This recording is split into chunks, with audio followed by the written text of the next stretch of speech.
देवेंद्र जी, आप एक gold medallist javelin thrower भी रहे हैं। और मैं चाहूंगा कि शरीर में तकलीफ होने के बावजूद भी आप अपने फिटनेस रूटीन को जिस प्रकार से मेंटेन किया है और जिस प्रकार से आपने दुनिया में भारत का झंडा फहराया है, तो जरूर आपसे देश कुछ सुनना चाहेगा और मैं भी सुनना चाहूंगा।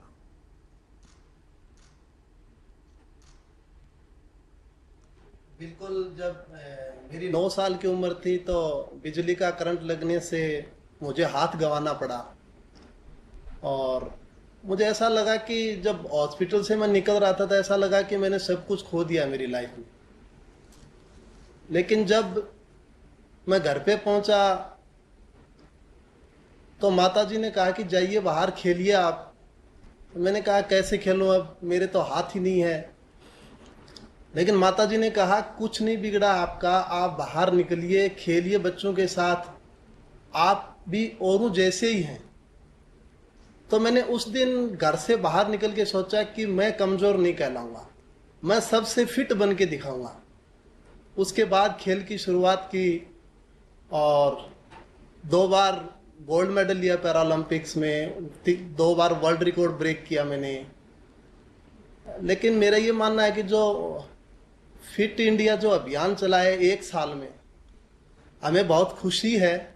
और सबसे बड़ी बात ये मानता हूँ कि जिस हिसाब से स्वच्छ भारत अभियान चला था घर घर तक, वैसे ये फिट इंडिया जो अभियान है वो भी घर घर तक पहुंचा है। मैं मानता हूँ 5 साल से लेकर के 80 साल तक के बच्चे भी इसमें, बुजुर्ग भी, सभी शामिल हैं।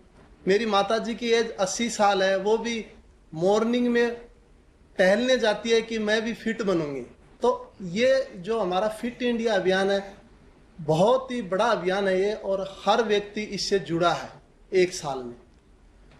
देवेंद्र जी, मैं जानता हूं कि जब आपका इतनी बड़ी इंजरी हो गई, आपका एक हाथ एक प्रकार से चला गया और उसके कई कई परेशानियां आपने झेली। मैंने सुना है कि आपने तो बिल्कुल रिटायरमेंट होने के लिए भी सोच लिया था। तो क्या आपको अपनी फिटनेस को रिगेन किया और कई मेडल भी जीते जैसा आपने बताया। मैं जानना चाहूंगा, देश जानना चाहेगा, ये कैसे संभव हुआ?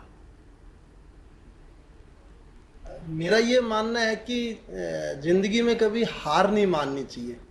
जब शोल्डर में बहुत बड़ी इंजरी हुई तो मैंने खुद ने सोचा कि रिटायरमेंट ले लूं। लेकिन मन में ये है कि नहीं, इसको ठीक करूंगा मैं। आपके अंदर सबसे पहले खुद पे कॉन्फिडेंस होना जरूरी है। तो मैंने अपने आप पे विश्वास किया कि मुझे ये ठीक करनी है। उसके लिए मैंने बहुत एक्सरसाइज की।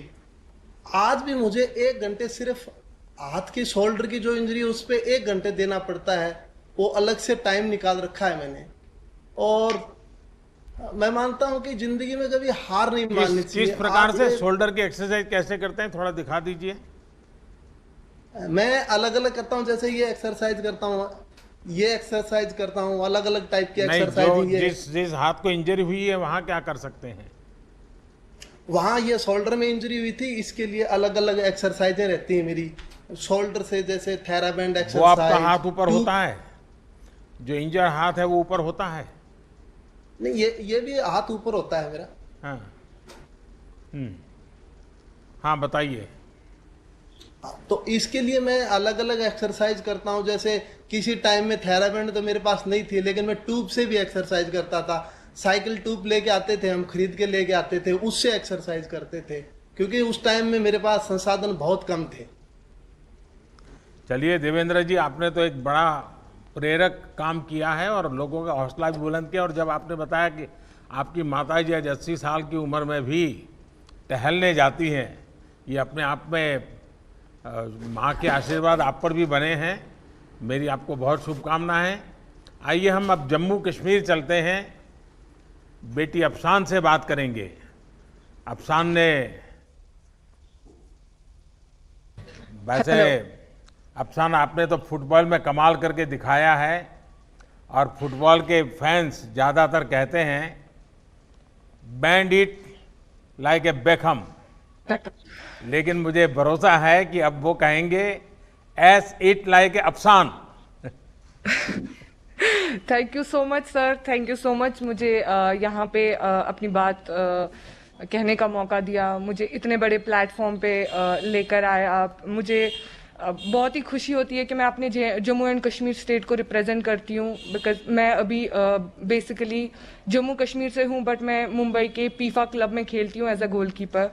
तो मुझे बहुत खुशी होती है कि जब मेरे घर वालों ने मुझे सपोर्ट नहीं किया था, तब मैंने वो डिसीजन लिया कि नहीं, मुझे थोड़ा बहुत अपनी फैमिली के साथ, अपने सोसाइटी के साथ स्ट्रगल करके इस चीज़ को आगे बढ़ाना चाहिए, ताकि हमारी सोसाइटी में भी थोड़ा चेंज आए। वो लड़कियों को आगे देखना चाहिए, जो आजकल बहुत ज़्यादा हो रहा है। मैं जब भी बाहर जाती हूँ तो लड़कियों को एक्सरसाइजेस करते हुए, वॉक करते हुए या ग्राउंड में देखती हूँ, तो मुझे बहुत ही खुशी होती है कि हमारे JNK स्टेट की लड़कियां भी आगे आ रही है। Not even Jammu and Kashmir, all over country जितनी भी लड़कियां, उनको आगे आना चाहिए, ना कि पीछे रहना चाहिए। हमें अपनी बात हर किसी के सामने रखनी चाहिए और खुद को फिट रखना चाहिए, जो बहुत ही बड़ी बात है। क्योंकि एज अ संसार में बोला जाता है कि औरत पे बहुत सारी चीज़ें डिपेंड करती है, जैसे औरत माँ होती है, बेटी होती है, किसी की बहू भी बनती है, तो उसको बहुत सारी चीज़ों से गुजरना पड़ता है। तो उस चीज़ के लिए एक लड़की को फिट रहना बहुत ज़रूरी है। मैं बताऊं जी, आपने जिस प्रकार से अचीव किया है, एक कश्मीर की बेटियों के लिए, देश के लिए भी एक इंस्पिरेशन है, लेकिन कश्मीर की बेटियों के लिए आप एक बहुत बड़ा इंस्पिरेशन बन गई हैं। और आपने खुद ने तो तपस्या की है, लेकिन कई बच्चियों को जीवन में कुछ कर दिखाने के लिए आपने उनको इंस्पायर किया है। इसलिए आप सचमुच में बधाई के पात्र हैं।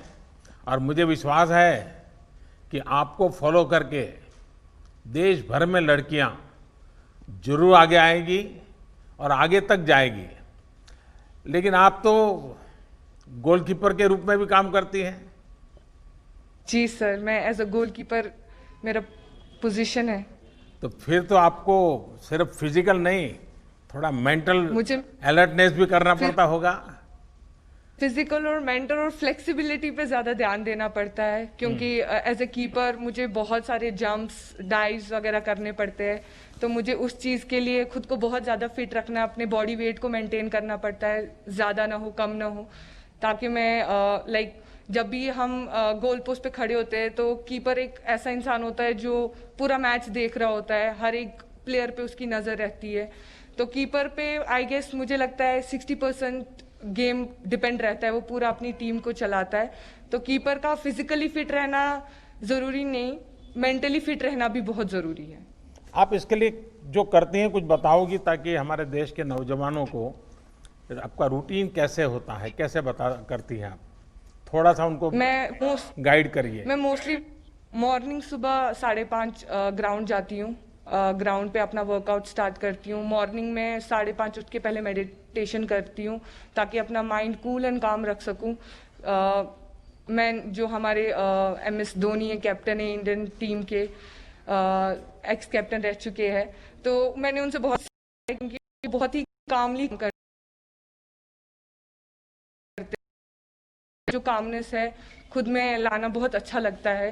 कि जैसे वो कामली काम करते हैं अपनी लाइफ में, हर एक को अपनी लाइफ में वैसे ही कामली काम करना चाहिए। अपने मेंटल स्ट्रेस को ज़्यादा हाई नहीं करना चाहिए, अपने मेंटल स्ट्रेस को बैलेंस रखना चाहिए, ताकि जो दिन भर के काम होते हैं वो इजीली और स्ट्रेस फ्री कर सके। ठीक है, आजकल बच्चे फिजिकल एक्टिविटीज़ में शामिल होने के बजाय 24 घंटे स्क्रीन के सामने ही ज़्यादा समय बिताते रहते हैं। प्रत्येक राज्य में फिट रहने की अपनी स्थानीय परंपरा रही है। तो बचपन अपना आज इस फुटबॉल को लेकर काफ़ी कुछ समय बिताती हैं, लेकिन हर एक राज्य की अपनी एक विशेषता होती है फिटनेस की। कश्मीर में वेदर भी हमेशा अनुकूल नहीं होता है, बहुत ही विपरीत रहता है। तो ऐसे में आप वहाँ की कौन सी ऐसी पारंपरिक चीज़ें हैं जो वहाँ के बच्चों के जीवन में, क्योंकि मैंने देखा है खेल कूद में कश्मीर के बच्चे शानदार है जी, अद्भुत है। ये नेचुरल फिटनेस में वहाँ क्या ऐसे तौर तरीके हैं? मोस्टली हम एक हाई एल्टीट्यूड पे रहते हैं, तो यहाँ पे जो ब्रीदिंग का जो प्रॉब्लम होता है, जब हम बाहर जाते हैं दूसरे स्टेट्स में खेलने जाते हैं तो हमें वो ब्रीदिंग प्रॉब्लम नहीं होता। हमारा स्टेमिना जो होता है वो बहुत ही ज़्यादा अच्छा होता है उस लेवल के लिए जो हम यहाँ पे ट्रेनिंग करते हैं। और मैं वैली से बिलोंग करती हूँ, सब बोलते हैं पैराडाइज ऑन अर्थ है, तो डेफिनेटली पूरे चारों तरफ हमारी ग्रीनरी होती है जो हमें बहुत हेल्प करती है ब्रीथ करने में, हमें फ्रेश एयर मिलती है। That's very important for to breathe कि हमें फ्रेश एयर मिलनी चाहिए, तो वो बहुत हेल्प करती है। और हमारे जो माउंटेन्स है, ऑल हमारे जो सराउंडिंग है माउंटेन से भरे पड़े हैं, तो डेफिनेटली उन चीज़ों से हमें बहुत हेल्प मिलती है। डेफिनेटली यहाँ पे ट्रैकिंग का बहुत ज़्यादा, बच्चे ट्रैकिंग को बहुत दिलचस्पी लेते हैं ट्रैकिंग में, क्योंकि माउंटेन्स है, उन चीज़ों से हमें बहुत हेल्प मिलता है। और हमारी जो मोस्टली जो होती है मन की शांति के लिए नेचर होना बहुत ज़रूरी है। अफसाना, आपको बहुत शुभकामनाएं और आप देश का भी नाम रोशन कीजिए और हमारे कश्मीर का नाम भी रोशन कीजिए। बहुत बहुत बधाई आपको। Thank you so much sir.